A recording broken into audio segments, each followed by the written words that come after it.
Friends, welcome to ஹிபாஸ் kitchen and vlog. இன்னைக்கு வீடியோவில் சென்னா மசாலா ரெஸ்டாரண்ட் ஸ்டைலில் பண்ணியிருக்கோம். ஸோ வீட்டிலையே செம்ம டேஸ்ட்டாக நீங்களும் பண்ணலாம்.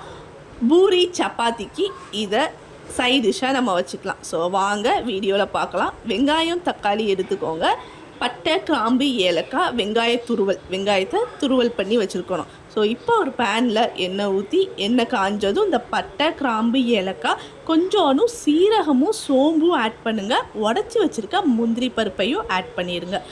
அதுக்கப்புறம் அதெல்லாம் நல்லா வதங்கினக்கப்புறம் வெங்காயமும் தேங்காவையும் நம்ம ஆட் பண்ணலாம்.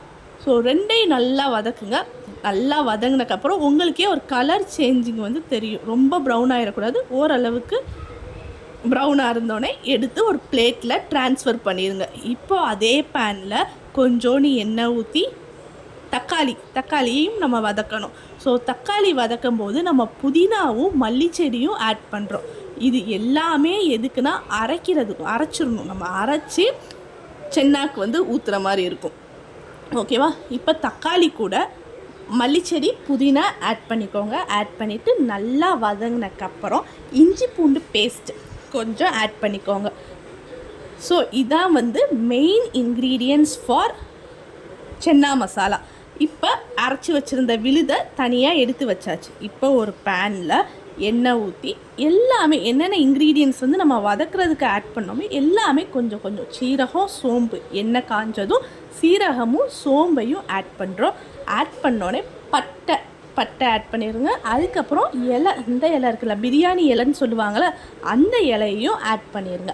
ஆட் பண்ணிவிட்டு இதெல்லாம் நல்லா கொஞ்சம் வதங்கினக்கப்புறம் வெங்காயம் நாங்கள் இதில் ஆட் பண்ணியிருக்கோம். எந்த அளவுன்னு பார்த்துக்கோங்க. ஸோ அந்த அளவுக்கு வெங்காயம் ஆட் பண்ணால் போதும்.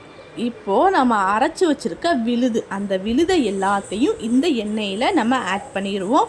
ஆட் பண்ணிவிட்டு நல்லா கொஞ்சம் மிக்ஸ் ஆக்குங்க. நல்லா கிண்டி விடுங்க. அந்த எண்ணெயிலேயே இந்த நம்ம அரைச்சி வச்சுருந்த விழுது நல்லா அந்த எண்ணெயிலேயே மிக்ஸ் ஆகணும். ஸோ இதுக்கப்புறம் கொஞ்சோன்னு மிளகாய் பொடி போடுறீங்க, கொஞ்சோன்னு கரம் மசால் பொடி, லைட்டாக மஞ்சள் பொடி, உப்பு ஆட் பண்ணுறோம்.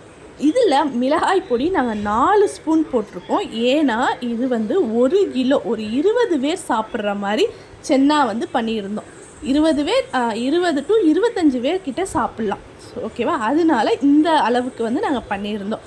4 ஸ்பூன் மிளகாய் பொடி, அரை ஸ்பூன் கரம் மசால், ஓகேவா? லைட்டாக மஞ்சள் பொடி, ஸோ உப்பு தேவையான அளவு உப்பு ஆட் பண்ணிடுங்க. இப்போது இது எல்லாத்தையும் இந்த மசாலா கூட இந்த கிரேவி எல்லாமே ஆட் பண்ணுற மாதிரி நல்லா மிக்ஸ் பண்ணுங்கள். நல்லா மிக்ஸ் பண்ணிவிட்டு சுண்டல், ஓகேவா, கொண்டக்கடலைன்னு சொல்லுவாங்க, வெள்ளை சுண்டல், அந்த சுண்டலை ஒரு பக்கம் நம்ம வேக வச்சு எடுத்து வச்சுக்குவோம். இப்போது இந்த கிரேவியில் நம்ம ஆட் பண்ணிடலாம். ஓகேவா? தண்ணியோடையே ஆட் பண்ணிடலாம். தண்ணி வடிச்சிட்டு ஆட் பண்ணனாலும் வடிச்சிட்டு ஆட் பண்ணிக்கோங்க. அதுக்கப்புறம் கூட நீங்கள் மெஷர் பண்ணி தண்ணி ஊற்றிக்கோங்க. இப்போ நல்லா கொதிக்குது. சூப்பராக டேஸ்டியான சென்னா மசாலா இன்னும் கொஞ்சம் நேரத்தில் ரெடி ஆயிரும். ஸோ இதில் மல்லிச்செடி தூவி விட்டுக்கோங்க. ஸோ இந்த கொதிக்க கொஞ்சம் நம்மளுக்கு கெட்டியாக கிடைக்கும். ஸோ இதை நம்ம ஈவினிங் ஸ்நாக்ஸாகவும் யூஸ் பண்ணிக்கலாம். இப்போது கொஞ்சோன்னு சென்னா இந்த கடலை இருக்குல்ல, அதை எடுத்து ஒரு மிக்சியில் அரைச்சி அது மேலே நம்ம தூவி விட்டுருவோம். எதுக்கு அப்படின்னா அந்த சென்னாவில் ஒரு கட்டி, எப்படி சொல்கிறது, ஒரு கிரேவி டெக்ஸ்சரில் உங்களுக்கு கிடைக்கும். ஸோ இந்த லிக்யூடாக இருந்தது இப்போ இந்த சென்னா போட்டக்கப்புறம் அந்த அரைச்சி சென்னாவை போட்டக்கப்புறம் எவ்வளோ கொலன்னு இருக்குன்னு பார்த்தீங்களா? கிரேவி மாதிரி வந்துடுச்சு பார்த்தீங்களா? ஸோ அதுக்காண்டி தான் அந்த ட்ரிக்கை யூஸ் பண்ணுறோம். ஸோ நீங்களும் உங்கள் வீட்டில் ட்ரை பண்ணி பார்த்துட்டு எப்படி இருக்குன்னு சொல்லி நம்ம சேனலுக்கு கமெண்ட் பண்ணுங்கள்.